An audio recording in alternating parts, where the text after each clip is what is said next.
इमरान भाई, एक प्रश्न और कर लेता हूँ कि क्षेत्र में कानून व्यवस्था की मैं बात कर लूं तो आसपास के सर्किल में चोरियां बहुत अधिक हो रही है। मैंने भी दो चार मामले चला दिए।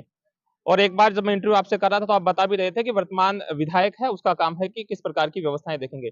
लेकिन इंदाज गुजर की भी कहीं ना कहीं जिम्मेदारी बनती है कि पीड़ित लोगों के पास गुजर कहां तक दौड़ेगा। कल भी मैंने एक सोशल मीडिया पे आपका पोस्ट देखा था, अखबारों में भी आज छपे हैं आपके बयान की हम इस प्रकार से जहां तक हमको दौड़ना पड़ेगा, गिरफ्तारी देनी पड़ेगी, जो भी कुछ व्यवस्था होंगी वहां तक जिस तरीके से 6 तारीख का कार्यक्रम का आयोजन होना है और सेंट्रल लेवल के नेता भी यानी कि होम मिनिस्टर सहित कैबिनेट मंत्री और राजस्थान के मुख्यमंत्री भी यहाँ पहुंच रहे हैं, यानी कि जो सत्ता में होता है वो कार्यक्रमों में भाग लेता ही है। क्या इंद्राज गुजर को भी उस मंच पर मामला है पावटा कस्बे का राम मंदिर का, और राम मंदिर को बेचा जाता है या उनको ढाने की बात की जाती है? व्यवस्थाएं बहुत अच्छी है। पुलिस प्रशासन पूरा तामझाम यहाँ पे लगा हुआ है। वो लोग भी अपने स्तर पे जो सिक्योरिटी रीजन के हिसाब से पूरी व्यवस्थाएं देख रहे हैं। और बाकी क्या कहेंगे इंद्राज जी, कैसी व्यवस्थाएं देख रहे हैं अभी 6 तारीख को ऐतिहासिक देखिए, हमारे लिए बड़ी खुशी की बात है और बड़े गौरव का क्षण है। हमारे पूर्णाहुति में देश प्रदेश के बड़े नेता यहाँ पे आ रहे हैं। हमारे लिए खुशी की बात है कि हमारे पूरे वर्ष भर कार्यक्रम का आयोजन होना और विदेशों से भी जो है लोग यहाँ पहुंचे हैं। एक कार्यक्रम प्रयागराज में हुआ था, महाकुंभ। इसे भी अगर अपने क्षेत्र का महाकुंभ कहें तो कोई अतिशयोक्ति नहीं होगी। एक पदाधिकारी ने तो कहीं ना कहीं पैसे दिए होंगे या फिर कुछ उसके बदले राशि दे रहा होगा, तभी तो है 6 से 7 साल तक वो संविदा पे काम करती हैं। उसके बाद में उसको जो काम है उससे हटा दिया जाता है। क्या पूरा मामला क्या आपके संज्ञान में आया? नमस्कार, आप देख रहे हैं पावटा एक्सप्रेस। इस वक्त हम मौजूद हैं बावड़ी स्थित बाबा बालनाथ आश्रम पर, जहां 6 अप्रैल को भव्य और ऐतिहासिक कार्यक्रम का आयोजन होना है। विराटनगर के पूर्व विधायक इंद्राज जी गुजर हमारे साथ है, जिन्होंने व्यवस्थाओं का जायजा लिया है। बातचीत करते हैं। क्या कहेंगे इंद्राज जी, कैसी व्यवस्थाएं देख रहे हैं अभी 6 तारीख को ऐतिहासिक देखिए, हमारे लिए बड़ी खुशी की बात है और बड़े गौरव का क्षण है हमारे क्षेत्र के लिए कि बाबा बस्तीनाथ जी के सानिध्य में 1 साल तक जो महायज्ञ हमारे यहाँ चला वो संपन्न होने जा रहा है आने वाली 6 तारीख को। और आने वाली 6 तारीख को इस पूर्णाहुति में देश प्रदेश के बड़े नेता यहाँ पे आ रहे हैं। हमारे लिए खुशी की बात है कि हमारे क्षेत्र में इतना बड़ा वीआईपी मूवमेंट है, सब लोग दर्शन करने आ रहे हैं। ये हम सब लोगों की खुशी की बात है। जिस तरीके से पूरे वर्ष भर कार्यक्रम का आयोजन होना और विदेशों से भी जो है लोग यहाँ पहुंचे हैं। एक कार्यक्रम प्रयागराज में हुआ था, महाकुंभ। इसे भी अगर अपने क्षेत्र का महाकुंभ कहें तो कोई अतिशयोक्ति नहीं होगी। क्या कहेंगे? नहीं, बिल्कुल निश्चित रूप से इसमें कोई शक नहीं कि 1 साल तक लगातार लाखों की संख्या में श्रद्धालु यहाँ पे आए हैं, उन्होंने दर्शन किए। इतना शांतिपूर्ण यज्ञ चला है तो कहीं ना कहीं ये महाराज श्री का आशीर्वाद हम सब लोगों पे, हमारे क्षेत्र पे है कि उनकी कृपा की वजह से सब चीजें संपन्न हुई। इंदिरा जी, जिस तरीके से 6 तारीख का कार्यक्रम का आयोजन होना है और सेंट्रल लेवल के नेता भी यानी कि होम मिनिस्टर सहित कैबिनेट मंत्री और राजस्थान के मुख्यमंत्री भी यहाँ पहुंच रहे हैं, यानी कि जो सत्ता में होता है वो कार्यक्रमों में भाग लेता ही है।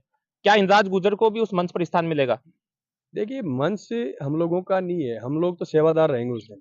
हम सब लोग तो सेवा में रहेंगे और आने वाले लोगों की आवभगत करना, उनकी सेवा करना, क्योंकि हम उस दिन मेजबान हैं और मेजबान का फर्ज बनता है कि आने वाले लोगों की सेवा में आते हैं। अभी आज आप मौके पर आए हैं, व्यवस्थाएं देखी है, कैसी कैसी व्यवस्थाएं आपको अभी अच्छी लगी या और भी कुछ सुधार करने की स्थिति है तो एक बार बताने का प्रयास करें। नहीं, अच्छी सारी व्यवस्थाएं बहुत अच्छी है। पुलिस प्रशासन पूरा तामझाम यहाँ पे लगा हुआ है। वो लोग भी अपने स्तर पे जो सिक्योरिटी रीजन के हिसाब से पूरी व्यवस्थाएं देख रहे हैं। और बाकी सब लोग जो आसपास के कार्यकर्ता हमारे सब लोग लगे हुए हैं और अच्छी व्यवस्था यहाँ देखने को मिल रही है। इंद्राज भाई, बात कर लूं मैं विराटनगर के अनेकों ऐसे मुद्दे हैं, मैंने भी दो चार खबरें चला दी हैं।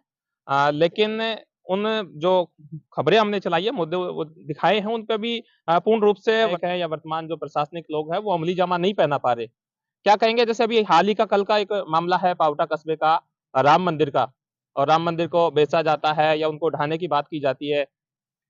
देखिए, जो पार्टी सनातन धर्म का नाम लेके हिंदू खतरे में बोल करके जो पार्टी देश और प्रदेशों में सत्ता में आई है, आज बड़े शर्म की बात है और बड़े दुख की बात है कि उन्हीं के कार्यकर्ताओं ने भगवान राम के मंदिर को भी खरीद लिया। भगवान राम के मंदिर को तोड़ने की बात कर रहे हैं, उसमें कॉम्प्लेक्स बनाने की बात कर रहे हैं। वो मंदिर, वो राम भवन जिसको लगभग 7 दशक पहले पावटा के ही महाजन वर्ग के लोगों ने दान किया और दान करके धर्मार्थ उस भवन का निर्माण उन्होंने कराया। और आज उस भवन को वो तोड़ने की बात कर रहे हैं, उस भवन में वो शॉपिंग कॉम्प्लेक्स बनाने की बात कर रहे हैं।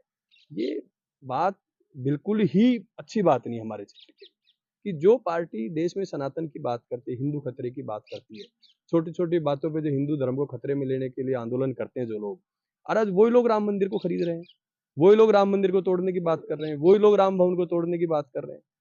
ये बड़े विचित्र बात है। लेकिन सारे क्षेत्र की जनता में इस बात को लेकर बहुत ज्यादा आक्रोश है। इसमें कोई अतिशयोक्ति नहीं है कि राम भवन को हम तोड़ने नहीं देंगे किसी सूरत में। इंद्राज गुजर कहां तक दौड़ेगा? कल भी मैंने एक सोशल मीडिया पे आपका पोस्ट देखा था, अखबारों में भी आज छपे हैं आपके बयान की हम इस प्रकार से जहां तक हमको दौड़ना पड़ेगा, गिरफ्तारी देनी पड़ेगी, जो भी कुछ व्यवस्था होंगी वहां तक दौड़ेंगे, क्या कहेंगे? इंदिराज गुर्जर राम भवन को बचाने के लिए अंतिम क्षण तक लड़ेगा। जहां तक मेरी ताकत रहेगी मैं इसके लिए सब लोगों के साथ मिलकर के लड़ूंगा। कांग्रेस के सभी कार्यकर्ता, पावटा क्षेत्र के सभी व्यापारी, सभी आम आदमी, सब लोग मिलकर के इसका विरोध करेंगे, क्योंकि पूरे क्षेत्र की जनता में इस बात को लेकर आक्रोश है। ये गलत कर रहे हैं। जो हिंदू धर्म को बार बार खतरे में बताते हैं, कहाँ गए विश्व हिंदू परिषद के लोग, कहाँ गए आरएसएस के लोग, कहाँ बजरंग दल के लोग, जो बार बार हर बात में लेके हिंदूवादी का झंडा लेके खड़े हो जाते हैं। और आज इतनी बड़ी घटना होगी, उनमें से एक भी व्यक्ति सामने नहीं आ रहा। आज धर्म खतरे में क्यों नहीं है उनका? क्यों नहीं बात करना चाहते इस मुद्दे पे आकर के भाई गलत हो रहा है, राम भवन को तोड़ा जा रहा है, राम मंदिर को तोड़ने की बात कर रहे हैं, भगवान के मंदिर को तोड़ने की जो लोग बात कर रहे हैं, और उन्हीं की पार्टी के लोग कर रहे हैं। जिन लोगों ने खरीदा है, जो एग्रीमेंट सोशल मीडिया पे वायरल हो रहा है, उसमें दोनों पदाधिकारी बीजेपी के ही हैं, और वो लोग मंदिर को तोड़ने की बात कर रहे हैं। इंद्रज भाई, एक पदाधिकारी ने तो कहीं ना कहीं पैसे दिए होंगे या फिर कुछ उसके बदले राशि दे रहा होगा, तभी तो खरीदी है।